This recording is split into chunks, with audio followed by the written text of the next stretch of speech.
राहुल गांधी जी का आज का बयान बहुत ही दुर्भाग्यपूर्ण है और कहीं न कहीं उनकी अराजकतावादी मानसिकता को दिखाता है।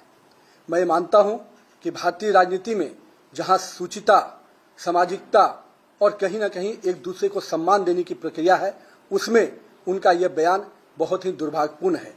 मैं मानता हूं कि लगातार हो रही हार, निराशा कहीं न कहीं उनके स्वभाव और उनके चरित्र में दिख रहा है और यही हताशा और निराशा आज उनके इस सब तरह के शब्दों के बयान आ रहे हैं। मैं पूछना चाहता हूं राहुल गांधी जी, आपके पूर्वजों ने इस देश की जमीन और जमीर को हमेशा गिरवी रखने का काम किया, कभी हमारे सैनिकों के मनोबल को बढ़ाने का काम नहीं किया, लेकिन हमारे यशस्वी प्रधानमंत्री श्री नरेंद्र मोदी के नेतृत्व में इस देश की जमीन भी सुरक्षित हुई और देश के लोगों का जमीर भी मजबूत हुआ। और कहीं न कहीं आपके शासनकाल में आपके लोगों ने जब जब इस देश में राज किया, इस देश में करप्शन के रूप में पूरी तरह से अखंड में पूरी सरकार आपकी डूबी रही। आज हम करप्शन पे जीरो टॉलरेंस की नीति पे काम करते हैं।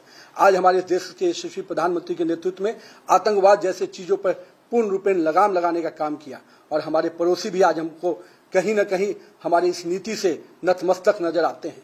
और किस प्रकार से आप शब्दों का प्रयोग करते हैं, जिन शब्दों का आप प्रयोग कर रहे हैं, क्या नक्सलवाद खत्म करना गद्दारी है? क्या इस देश की जमीन को सुरक्षित रखना गद्दारी है? क्या इस देश के तिरंगे का सम्मान पूरे विश्व में बनाना गद्दारी है? अगर ऐसे शब्दों का आप प्रयोग करते हैं तो मुझे समझ में नहीं आता कि आपके पूर्वजों ने, आपके कांग्रेस के पुराने नेताओं ने जिस प्रकार से यहाँ के सैनिकों के सर काट दिए जाते थे, आप मौन बैठते थे। लेकिन आज भारतीय सेना को सम्मान के साथ, स्वाभिमान के साथ काम करने का जो मौका मिला है, वो यशस्वी प्रधानमंत्री नरेंद्र मोदी के नेतृत्व में मिला है। और मैं मानता हूं कि भारतीय राजनीति का आप राहु हैं, जो कहीं न कहीं पूरे तरह से देश की राजनीति की वातावरण को गंदा और दूषित करते हैं। राहुल गांधी जी, आपका बयान बहुत ही दुर्भाग्यपूर्ण है। आपने केवल नरेंद्र मोदी का ही अपमान नहीं, आपने देश की 140 करोड़ जनता का अपमान किया है। लेकिन शायद आप पुरानी चीजों से सबक नहीं सीखते हैं।